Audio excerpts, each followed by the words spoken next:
মেরেও ফেলতে পারে। আমি আর চাইছি না এখানে রাখতে। গোটা পশ্চিমবঙ্গের চিত্র এক। আপনি একটার পর স্কুল দেখুন, কলেজ দেখুন, নাম করা সরকারি কলেজ থেকে ছাত্র চলে যাচ্ছে বেসরকারি কলেজে।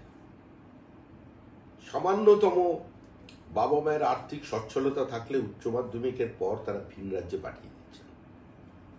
স্কুল কলেজের ক্যাম্পাস নিরাপদ নয়। যাদবপুরের পরপর দুটি ঘটনা, আরজি করের ঘটনা চোখে আঙুল দিয়ে দেখিয়ে দিয়েছে। সাম্প্রতিককালে এই ঘটনা ঘটল আরেকটি মেডিকেল কলেজে। এখন মেডিকেল কলেজে ঘটলে সরকারি হলে সেটা অপরাধ, আর বেসরকারি হলে তার অপরাধের মাত্রা কি? এর জন্য আইন কি আলাদা আছে নাকি? সরকারি বেসরকারি ব্যবস্থা বলে কিছু নেই। ব্যবস্থা হলো কলেজ ইউনিভার্সিটির ক্যাম্পাস নিরাপদ নয় এবং পুলিশ সুরক্ষা দিতে ব্যর্থ। এটা ঠিকই পর্যাপ্ত পরিমাণ পুলিশ কোনো রাজ্যেই নেই, কিন্তু এটা ভয় আছে। এখানে মানুষ ভয়মুক্ত হয়ে গেছে। তৃণমূলের পতাকা হাতে নিলেই তো ভয়মুক্ত। অভিযোগের ভিত্তিতে 3 জনকে গ্রেপ্তার করা হয়েছে, কাউকে রেয়াত করা হবে না। দেখুন, কোনো সময় কথা বলা হয়নি যে তৃণমূল কংগ্রেসের পক্ষ থেকে বা মুখ্যমন্ত্রীর পক্ষ থেকে এমন কিছু স্টিমুলেন্ট খাইয়ে দেওয়া হয়েছে যাতে পশ্চিমবঙ্গে এ ধরনের ঘটনা বেড়েই চলেছে।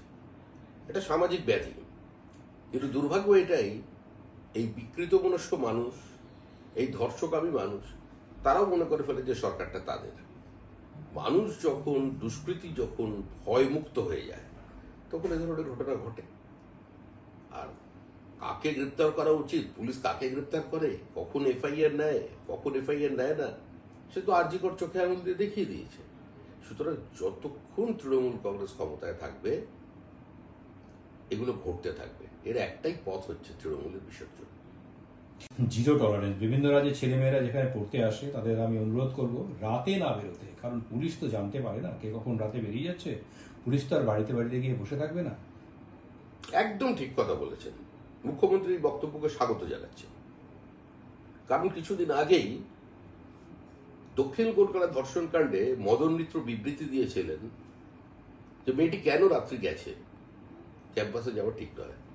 অর্থাৎ মদন মিত্র বুঝিয়ে দিয়েছিলেন যে এই মুহূর্তে মহিলাদের জন্য সন্ধ্যার পরে কলেজ, বিশ্ববিদ্যালয়ের ক্যাম্পাস নিরাপদ নয়। কোথাও যে নিরাপদ নয় সেটা আজকে মুখ্যমন্ত্রী বুঝিয়ে দিলেন। আইনের শাসন অবলুপ্ত, প্রশাসন বলে কিছু নেই।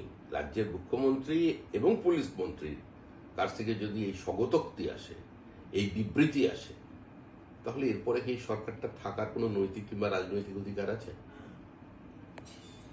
ঘটনাটাকে কেউ সমর্থন করে না। উনি বলছেন উড়িষ্যায় হয়েছে, উত্তরপ্রদেশে হয়েছে, মণিপুরে হয়েছে, বিহারে হয়েছে। আমরা তো 2-1 মাসে চার্জশিট পেশ করি এবং আমাদের দাদা, উনি তো বুদ্ধদেব ভট্টাচার্যের ভাষায় কথা বলছেন। জ্যোতি বসু মুখ্যমন্ত্রী ছিলেন, বুদ্ধদেব ভট্টাচার্য স্বরাষ্ট্রমন্ত্রী ছিলেন। তার কাছে কোনো ঘটনা নিয়ে গেলে তিনি সাংবাদিকদের ড্রয়ার থেকে কাগজ বার করে দেখিয়ে দিতেন যে উত্তরপ্রদেশ বিহারের পরিসংখ্যান কত। আজকে উত্তরপ্রদেশ বিহারের মানুষ তাদের ভোট সংস্কৃতি থেকে, তাদের সামাজিক অবস্থা থেকে বেরিয়ে আসতে পেরেছে, সেখানে শান্তি প্রতিষ্ঠা হয়েছে।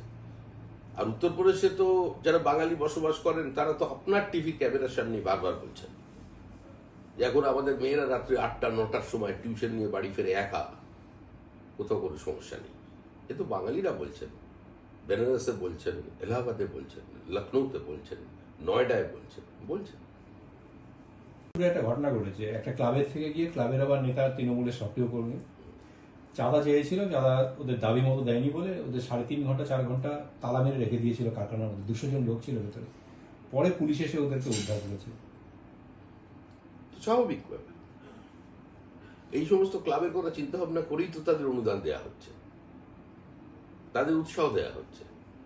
ক্লাব যারা অনুদান নিয়েছে তারা জানে আমাদের মাথার উপরে আশীর্বাদের হাত আছে, তারা টাকা তুলবে, চাঁদা চাইবে। যদি কেউ প্রতিবাদ করে, দিতে অস্বীকার করে কিংবা অপারক হয়, তাকে শাস্তি পেতে হবে, এটা স্বাভাবিক আছে। আর তৃণমূল ছাড়া এই কাজ করার ক্ষমতা এই মুহূর্তে পশ্চিমবঙ্গের অন্য কোনো রাজনৈতিক দলের নেতা কর্মী নেই। ধর্ষণের ঘটনা ঘটেছে মায়াবতী থেকে বিরোধী যোগী রাজ্যে একটা ধর্ষণের ঘটনা ঘটেছে। মায়াবতীরা সরব হয়েছে, 5 জনের বিরুদ্ধে অভিযোগ উঠেছে। পুলিশ এনকাউন্টারে জখম হয়েছে 1 জন অভিযুক্ত। ইতিমধ্যে 2 জনকে গ্রেপ্তার করা হয়েছে। লখনৌয়ের পুলিশ জানিয়েছে যে অভিযুক্তদের মধ্যে 2 জন গ্রেপ্তার, 2 জন গ্রেপ্তার হয়েছে, 1 জনের এনকাউন্টার হয়েছে, আহত।